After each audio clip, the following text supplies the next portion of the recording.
1961 চনত পালেঙি উচ্চ ইংৰাজী বিদ্যালয় গঢ়লৈ উঠে। বিদ্যালয়খন ৰাজমাই বজাৰৰ পৰা শিৱসাগৰ দিশলৈ আহোঁতে ঠিক 1 কিলোমিটাৰমানতে পালেঙি হেনচোৱা আলিটো আছে। সেই হেনচোৱা আলিটোৱেদি 2 কিলোমিটাৰ আহি ৰাজমাই ঠিক বাগিচা শেষ হৈছে তাতে অৱস্থিত। 25 বিঘা মাটি ৰাজমাই বাগিচা কৰ্তৃপক্ষই পালেঙি উচ্চ মাধ্যমিক বিদ্যালয়ৰ নামত হস্তান্তৰ কৰে। আমাৰ বিদ্যালয়খনৰ সন্মুখতে এখন ডাঙৰ আমাৰ বিদ্যালয়ৰ খেলপথাৰ আছে আৰু কিনাৰতে এটা হেনচোৱা আলি বুলি কয় ৰাস্তাটো আছে আৰু সন্মুখতে আছে আমাৰ খুব ধুনীয়া এজোপা ৰেইন ট্ৰি, যিজোপাই আমাৰ গোটেই প্ৰাকৃতিক পৰিৱেশটো খুব সুন্দৰ কৰি তোলে, এটা বিনন্দীয়া পৰিৱেশ কৰি তোলে।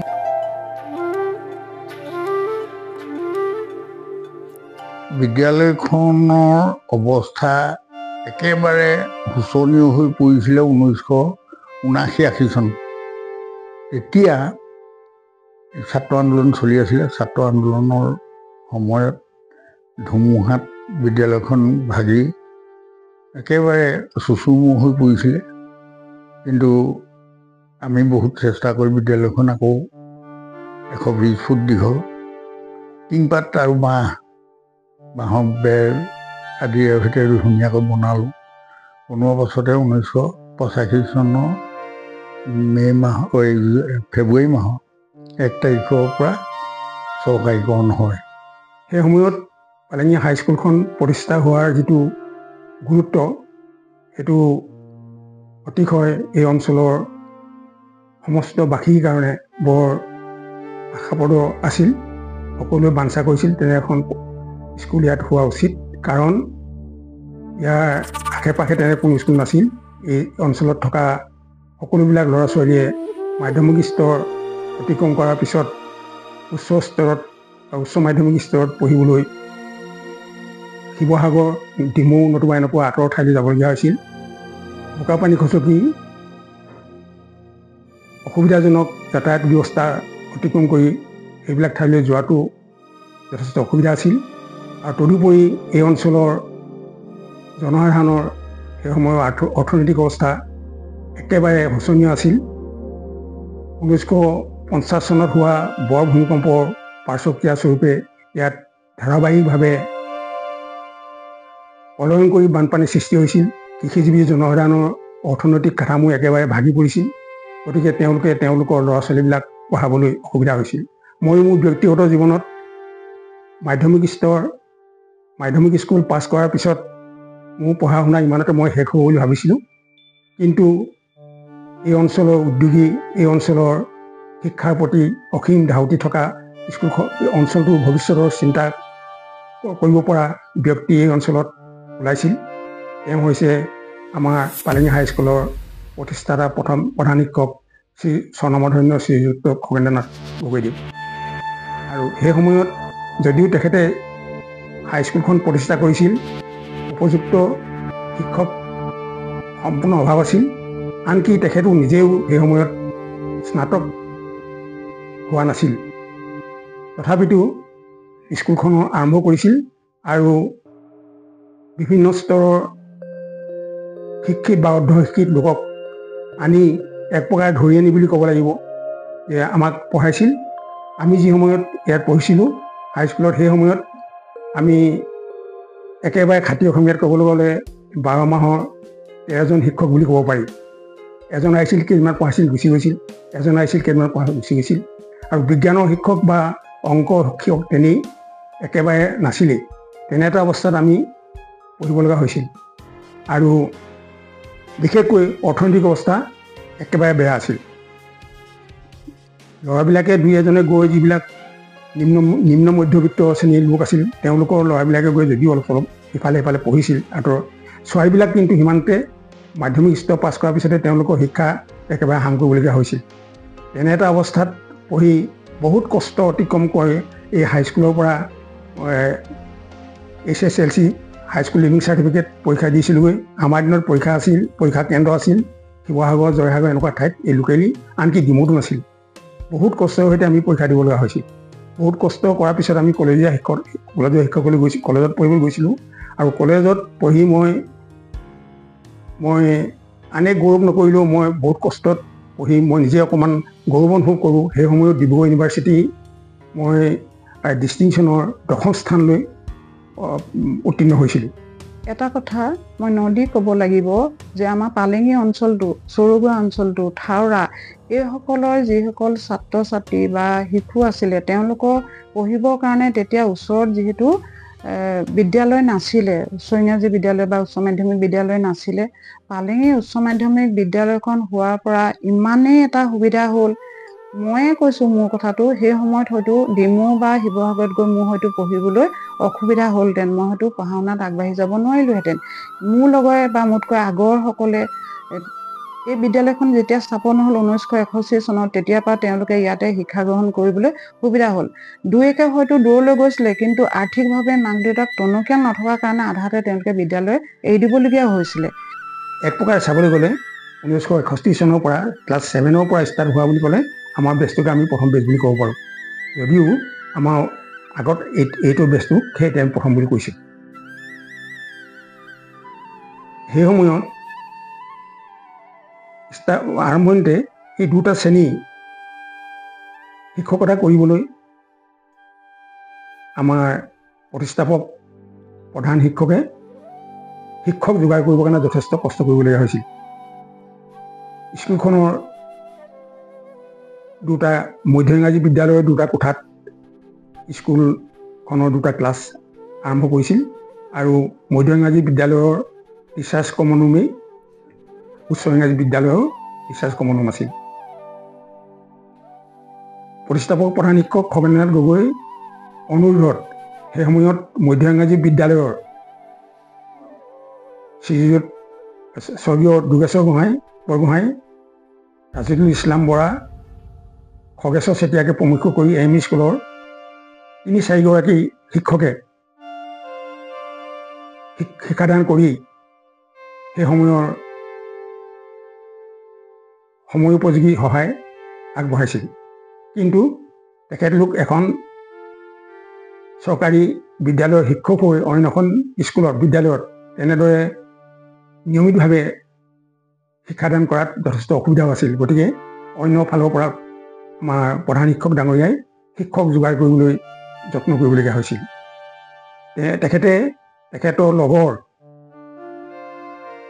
কলেজীয়া জীৱনৰ বন্ধু দুই এজনক শিক্ষকতা কৰিবলৈ মাতি আনিছিল।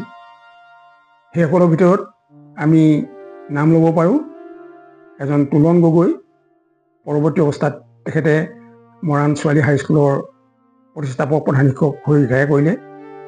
এজন গোলাপ বড়ো, তেখেতে ইয়াত 2 বছৰমান শিক্ষকতা কৰি শিৱসাগৰ কোৰ্টত চাকৰি পাই গুচি গ'ল। আন এজন প্ৰফুল্ল শৰ্মা, আমাৰ থাওৰা মৌজাদাৰ তেখেতৰ ঘৰৰ প্ৰফুল্ল শৰ্মা, তেখেতক আনিছিল। তেখেতে কিছুদিন শিক্ষক কৰিলে আৰু তেখেতৰ ভাগিনীয়েক মহেন্দ্ৰ শৰ্মাক ইয়াত শিক্ষকতা কৰিবলৈ আনিলে। এইসকল হ'ল আমাৰ প্ৰতিষ্ঠা জন্মলগ্নত হোৱা শিক্ষক। তদুপৰি সময়ে সময়ে আমাৰ শিক্ষক হিচাপে আমি পাইছিলোঁ স্বৰ্গীয় কমলা বাগটি, স্বৰ্গীয় হৰেণ বৰা, স্বৰ্গীয় প্ৰমোদ হলিকৈ, বেণু দত্ত, ফুলেশ্বৰ গগৈ। এইদৰে আমি এইসকল শিক্ষকক আমি ছাত্ৰ হৈ থাকোঁতে পাইছিলোঁ। এইসকলৰ ভিতৰত একেবাৰে স্কুল প্ৰভিন্সিয়েলাইজ হোৱা সময়লৈকে শিক্ষকতা কৰি পৰৱৰ্তী অৱস্থাত ইয়াত চাকৰি নোপোৱা, ইয়াৰ পৰা গুচি যাবলগীয়া হোৱা শিক্ষক আছিল আব্দুল ৱাইজ। তেখেতৰ ঘৰ শিৱসাগৰৰ দিখৌনৈ কিনাৰ ৰামগুৰি ঘাটত।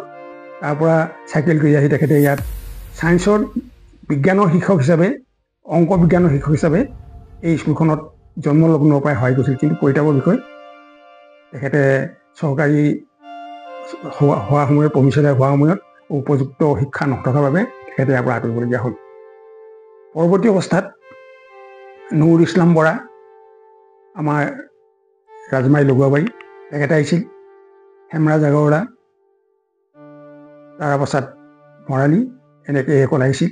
আৰু ইতিমধ্যে আমিও 65 চনৰ পৰা 69 চনলৈকে কলেজত পঢ়ি এবছৰ ৰজাবাৰী হাইস্কুলত চাকৰি কৰি তাৰ নেক্সট ইয়েৰ 71 চনত আহি এইখন স্কুলতে চাকৰি কৰিবলৈ সোমালোঁ। আৰু 71ৰ পৰা 79লৈকে 71 ছেপ্টেম্বৰৰ পৰা 79 আগষ্টলৈকে মই এইখন স্কুলত শিক্ষকতা কৰিছিলোঁ। গতিকে শিক্ষকতা হিচাপে, শিক্ষক হিচাপে আৰু ছাত্ৰ হিচাপে এই গোটেইখিনি অভিজ্ঞতা পাই মোৰ অন্তৰৰ সমস্ত ভালপোৱা, সমস্ত প্ৰেম এই স্কুলখনৰ প্ৰতি আছে, থাকি গ'ল। সেই সময়ত সেই শ্ৰেণীত হেম গোহাঁই, ভোগেশ্বৰ দুৱৰী, সোমনাথ শেনচোৱা, নন্দেশ্বৰ চাংমাই, বুদ্ধেশ্বৰ চাংমাই আদি কৰি ভালেকেইজন ছাত্ৰই শিক্ষা লাভ কৰিছিলে। তাৰপাছতে দ্বিতীয় বৰ্ষটো আৰম্ভ হৈছিলে ধৰ্মকান্ত গগৈ, নিত্যাদি এনেকুৱাকৈ কেশৱ গগৈ থাৱৰাৰ পৰা, পূৰ্ণকান্ত গগৈ, আমাৰ হেনচোৱা গাঁৱৰ পৰা, থাৱৰা হেনচোৱা গাঁৱৰ পৰা গণেশ বৰুৱা আৰু ভালমানখিনি ছাত্ৰ ছাত্ৰী মই পাইছিলোঁ, নামটো পাহৰি গৈছোঁ এতিয়া ক'বলৈ। এইখিনি ছাত্ৰৰ সৈতে বিদ্যালয়খন আৰম্ভ হৈছিলে। সেই সময়ত শিক্ষকৰ অভাৱ আছিলে। খগেন গগৈদেৱে IAS পাছ কৰি প্ৰথমতে বিদ্যালয়খনৰ শিক্ষকৰ দায়িত্ব লৈছিলে। তাৰপাছতে বহুকেইজন শিক্ষক বাহিৰৰ পৰাও তেওঁ আনিছিলে। উলন গগৈ বুলি এজন শিক্ষকো আছিলে।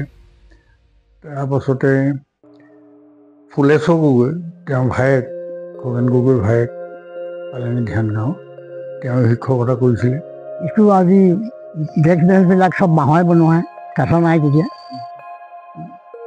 এনেকৈ তেতিয়া আমাৰ এই খগেশ্বৰ চেতিয়া আমাৰ এম ই স্কুলৰ শিক্ষক আছিল, তেখেতে মানে হাইস্কুলৰ ছেক্ৰেটাৰী হৈছিল তেতিয়া।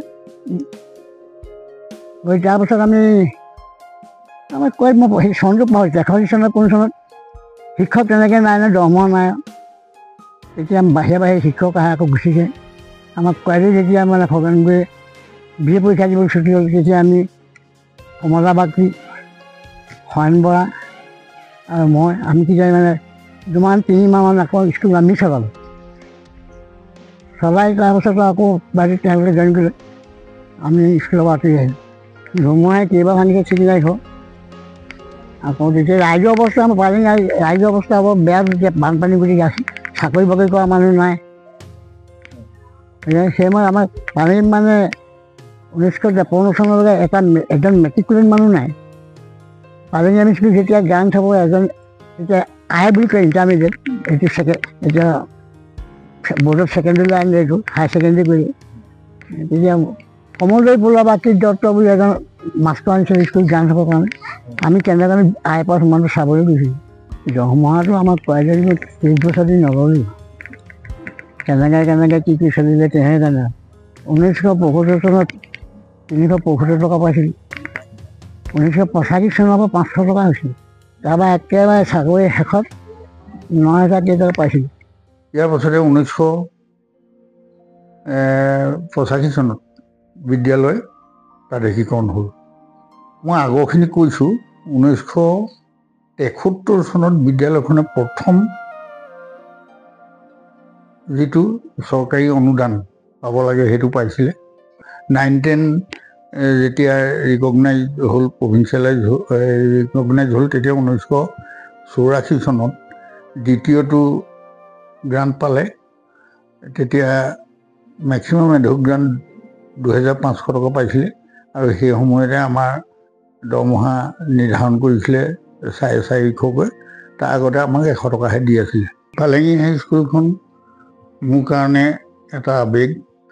মই বিদ্যালয়ত তৃতীয়জন প্ৰধান শিক্ষক হিচাপে কাৰ্যনিৰ্বাহ কৰি, মাত্ৰ এবছৰ কাল কাৰ্যনিৰ্বাহ কৰিলোঁ প্ৰধান শিক্ষক হিচাপে।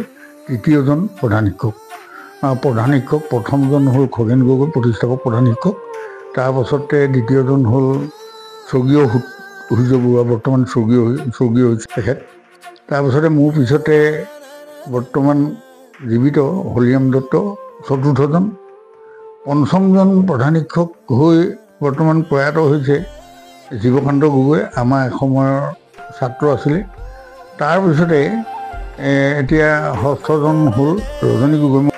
শিক্ষকতা কৰি থকা কালত ছাত্ৰ ছাত্ৰীসকলে ইমান মৰম কৰিছিলে যে তেওঁলোকে ঘৰত যদি কেনেবাকৈ পুখুৰী এটা উঠিছে তেতিয়াহ'লে কয়, ছাৰ আজি আমাৰ ঘৰলৈ আপোনাক মাতিছে। কিয় মাতিছে সুধিলে কয়, বোলে আমাৰ পুখুৰী এটা সিঁচিছে, আপোনাক মাছ আনিবলৈ মাতিছে।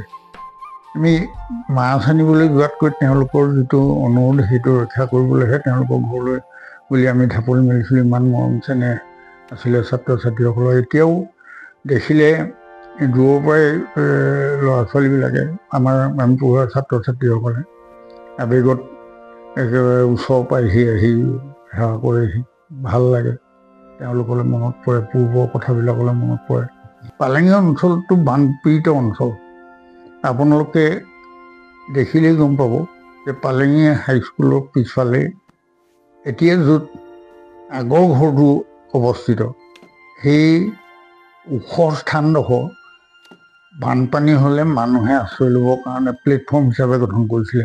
তাতে বিদ্যালয়খন এটা সময়ত চৰকাৰী গ্ৰাণ্ট এটা আহিলে আৰু সেই গ্ৰাণ্টটোত ঘৰটো বনালে। এতিয়া নতুনকৈ সন্মুখৰ ভাগত বাৰু বেলেগ ঘৰ এটা হৈছে, কিন্তু এটা সময়ত বানপানীত কবকাই থকা মানুহখিনিৰ কাৰণে তেনেকুৱা ওখ ঠাইৰ প্ৰয়োজন হৈছিলে। ইমানেই বানপানী হৈছিলে এই অঞ্চলত। আৰু বানপানী জোৰোলা হোৱা অঞ্চলটোৰ মানুহৰ অৱস্থা কেনেকুৱা হয়, এই বানপানী হোৱা জেগা মানুহৰ বাহিৰে আমি সেইটো উপলব্ধি কৰিব নোৱাৰে। তেতিয়া মানুহৰ অৰ্থনৈতিক অৱস্থাটো একেবাৰে কঁকাল ভঙা আছিলে। 1989 চনত আমাৰ বিদ্যালয়ত পৰীক্ষা কেন্দ্ৰ HSLC পৰীক্ষা কেন্দ্ৰটো আনে, আৰু সেই কেন্দ্ৰটো তেতিয়া কেন্দ্ৰ হিচাপে নাছিলে, ভেনু হিচাপে দিছিলে। মাত্ৰ তাত পৰীক্ষাহে ল'ব পাৰিব, বাকী কামবিলাক ডিমুৰ লগত আছিলে আমাৰ। আৰু পৰীক্ষা কেন্দ্ৰটো অনাথ আমাৰ ৰজাবাৰীৰ প্ৰয়াত প্ৰধান শিক্ষক জীৱকান্ত গগৈয়ে আগভাগ লৈছিলে। আৰু তেখেতৰ প্ৰচেষ্টাত আৰু আমাৰ কেইজনমান স্থানীয় যুৱক আছিলে, কৃষ্ণ দিহিঙীয়া আৰু প্ৰয়াত হৰিনাথ বাগটি, শ্ৰী হৰকান্ত নেওগ, পবিত্ৰ ফুকন, পোনা গগৈ, এইসকলেও দিছপুৰত গৈ পেলাই যোগাযোগ কৰিবলগীয়া হৈছিলে। সেই সময়ৰ শ্ৰমমন্ত্ৰী আছিলে আমাৰ বাৰ্কী প্ৰসাদ তেলেংগা। যিহেতু আমাৰ বিদ্যালয়খনে পূৰ্ণাংগ এটা কেন্দ্ৰ নাপায়, কাৰণটো হৈছিলে কি, আমাৰ তাত 3খন চৰকাৰী বিদ্যালয় লাগে, প্ৰভিঞ্চিয়েল হাইস্কুল লাগে এটা চেণ্টাৰ হ'বলৈ। আমাৰ নাছিলে, চৰগুৱা হাইস্কুলখন নাছিলে, তেওঁলোকে প্ৰাইভেট হৈছিলে। তাৰপৰা আৰু ৰজাবাৰীখন আছিলে বা চৰকাৰী, সেইটো কাৰণে সেৱাই দিব বিচৰা নাছিলে কেন্দ্ৰটো। কিন্তু বাৰ্কী প্ৰসাদ তেলেংগাৰ সহযোগত, তেখেতৰ সহায়ত, আমাৰ স্থানীয় যিকেইজন মই যুৱকৰ নাম কৈছোঁ, তেখেতলোকে চেণ্টাৰটো এই ভেনু হিচাপে আনিলেগৈ 1989 চনত। আৰু তাৰ কেইবছৰমানৰ পিছতহে আমাৰ চেণ্টাৰটো পূৰ্ণাংগ চেণ্টাৰ হিচাপে পৰিগণিত হৈছে। যুগৰ পৰিৱৰ্তন হ'ল। এতিয়া যুগৰ ছাত্ৰ ছাত্ৰীসকলে বহুত পৰিশ্ৰম কৰিব লাগিব নিজকে প্ৰতিষ্ঠা কৰিবৰ কাৰণে। পৰিৱৰ্তনটো এনেকুৱা ধৰণৰ হৈছে, সামাজিক উশৃংখলতাই প্ৰধানকৈ বাঁহ লৈছে সমাজত। ছাত্ৰ ছাত্ৰীসকলে এতিয়া সেইখিনি পৰিহাৰ কৰি চলিব লাগিব।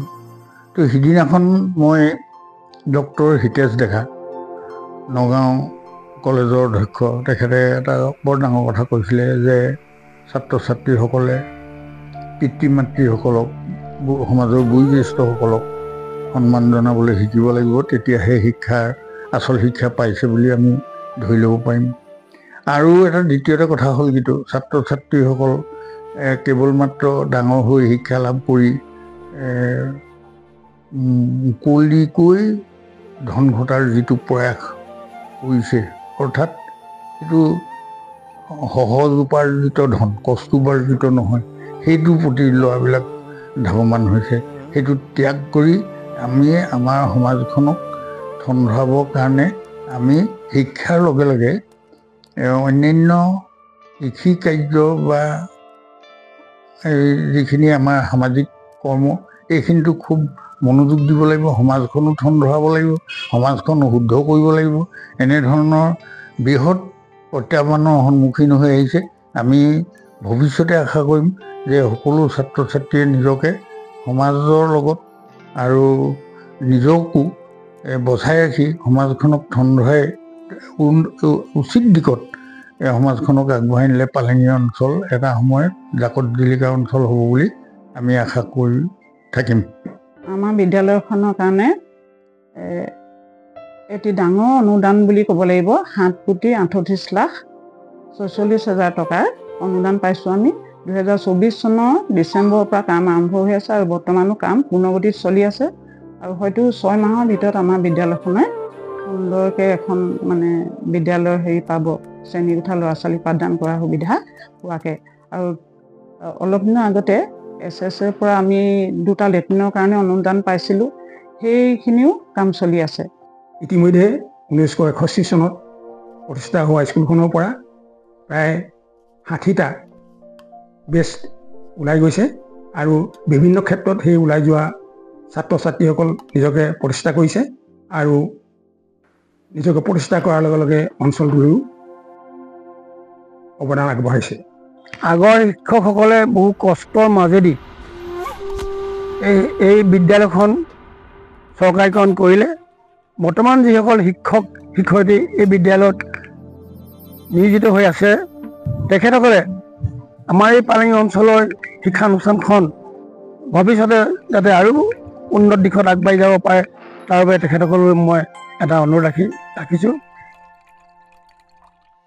আৰু মোৰ বিদ্যালয়খনৰ যিসকল মৰমৰ ছাত্ৰ ছাত্ৰী, তেওঁলোকৰ ভৱিষ্যত উন্নতি হওক, তেওঁলোকে যাতে নিজৰ যিটো উদ্দেশ্যলৈ বিদ্যালয়খনলৈ আহিছে, তেওঁলোকক মই কৈছোঁ যে তোমালোকে নিজৰ জীৱনটো গঢ়িবলৈ বিদ্যালয়খনৰ পৰা যিখিনি লাগে শিক্ষাগুৰুসকলে তোমালোকক উদাৰ মনে দিব। তেওঁলোক সদায় আগ্ৰহী। নতুন নতুন শিক্ষক আমাৰ বিদ্যালয়ত আহিছে, তেওঁলোকে শিক্ষাদানৰ ক্ষেত্ৰত কেতিয়াও কুপ্ৰণালী কৰা মোৰ চকুত ধৰা পৰা নাই।